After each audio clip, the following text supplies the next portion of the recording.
Mr. President, to sponsor the measure, may we ask that the chairman of the Committee on Public Order and Dangerous Drugs, Senator Pampilo Lacson, be recognized. Is there any objection? Hearing none, Senator Lacson is recognized to sponsor the measure. Thank you very much, Mr. President. May I just plead to our colleagues to please keep quiet and listen. This won't take more than 5 minutes.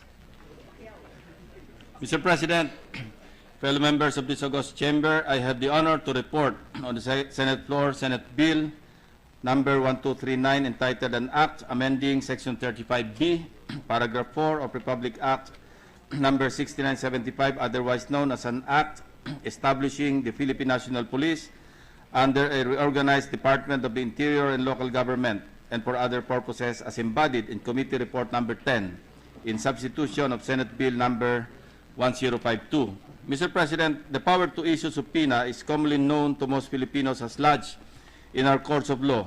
However, this is not really accurate, as we have statutes granting the power to issue administrative subpoena and subpoena duces tecum to various government agencies and instrumentalities such as the Ombudsman, Department of Justice, National Bureau of Investigation, Philippine Drug Enforcement Agency, National Police Commission, Bureau of Internal Revenue, and the Cybercrime Operation Center of the Cybercrime Investigation Coordinating Center.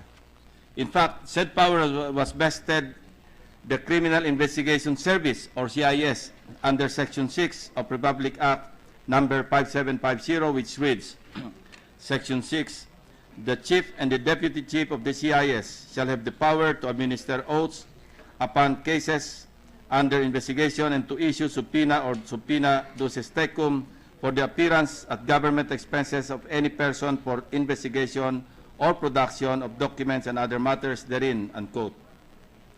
Mr. President, when Republic Act number 6975, otherwise known as the DILG Act of 1990, was passed into law, it integrated the Philippine Constabulary and integrated National Police to establish the Philippine National Police. A review of this law would show that most of the powers were carried over except for the subpoena power. Mr. President, it seems absurd that the CIU, now more known as the Criminal Investigation and Detection Unit, and CIDG, with a mandate to undertake monitoring, investigation, and prosecution of all crimes involving economic sabotage and other crimes of such magnitude and extent as to indicate their commission by highly placed or professional criminal syndicates and organizations, has lost its subpoena powers. Going back in history, this unit even had the motto, "We seek the truth." Now, with the implied removal of its subpoena powers, I find it difficult to imagine how our PNP's investigative arm could have a complete and thorough output in search of the truth. Kung wala pong subpoena powers, lagi pong kulang at bitin ang investigasyon. Mr. President, sayang naman po ang resources ng ating gobyerno. Moreover, the CIDG envisions itself to be a dynamic, responsible, and well-equipped primary investigative arm manned by the best qualified and highly motivated professionals in search of the truth and justice. Emphasis on the word well-equipped. My fellow colleagues, let us correct this oversight by restoring the subpoena powers of the CIDG director and his or her deputies. It is submitted that these powers are indispensable to carry out its mandated investigatory functions of this unit. And on a final note, Mr. President, kung ang top investigative unit po ng ating bansa ay walang subpoena powers, may tutulad po natin ito sa isang auto na walang gasolina, walang mararating. Maraming salamat po, Mr. President. Mr. President, to give time to the other senators. Majority Leader, Senator Drilon is raising his hand. What's the pleasure of the Senator Drilon? Well, Senator Drilon asked the permission of the sponsor if he could ask a few questions. I was going to move that the interpellation be done tomorrow, but in as much as the sponsor has agreed, I move to open the period of interpellation, Mr. President. An objection. Period for interpellation is now open. Will the gentleman yield just a few questions? Senator Drilon is recognized. Willingly to the gentleman from Iloilo and the Republic of the Philippines. Yes. First of all, we place on record that we are in support of this bill. It's about time that we clarify and grant the appropriate authorities to our police authorities. And we note that the power to issue administrative subpoenas or subpoena ducis tecum are granted to other agencies of this government, the Department of Justice, the NBI, the PDEA, the NAPOLCOM, etc. So it's about time that we correct this imbalance. I just have a few concerns, Mr. President, the good sponsor.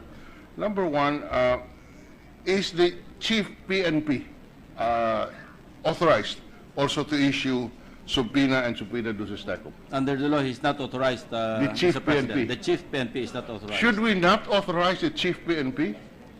Well, during the period of amendment, if you will introduce that amendment, I see no problem in authorizing the Chief PNP to issue subpoena and subpoena ducis tecum. Yes, there is merit in that, Mr. President, because if we authorize a lower rank official, lower than that of the Chief PNP, like the Director and Deputy Director of the CIDG, there is every reason to grant that authority to the higher official who would have control and supervision over the Director and Director General and Deputy Director of the CIDG.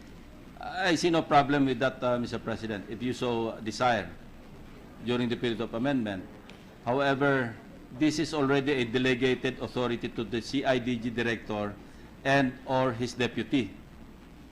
And since the Chief PNP is not directly involved in the investigation, then I would prefer that the Director of CIDG and his deputy would be the ones given the subpoena powers.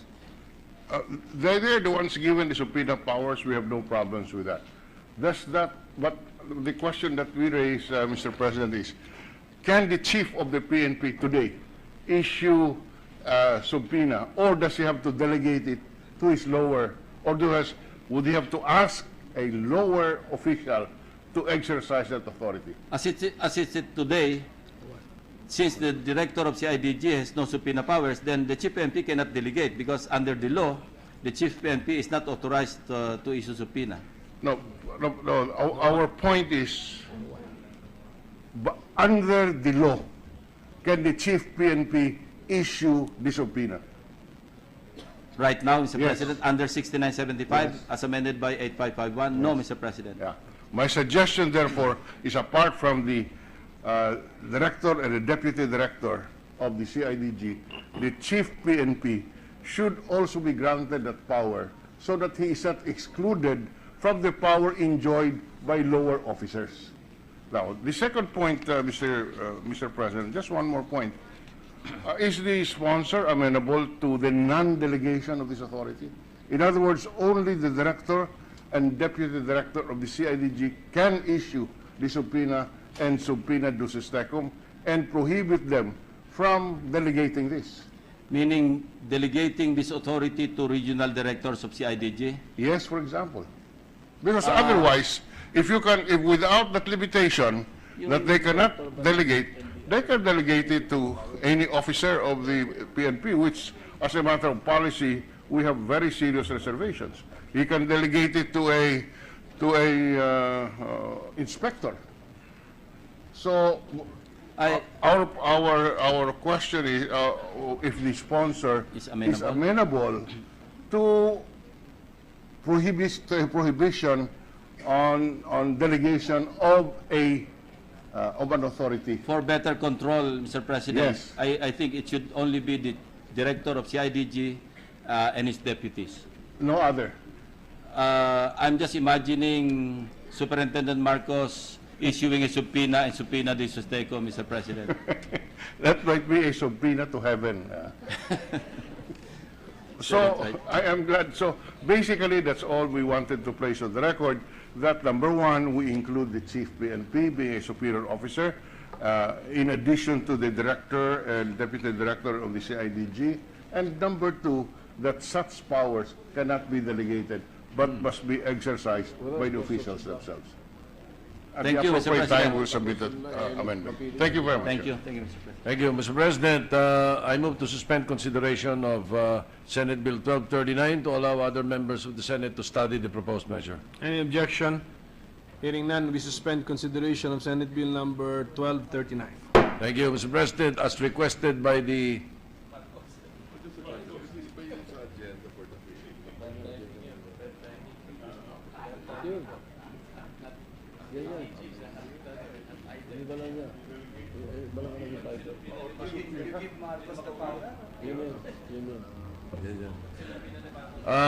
as requested by the employees of the Senate, Mr. President, I move to adjourn the session until 3 o'clock tomorrow afternoon,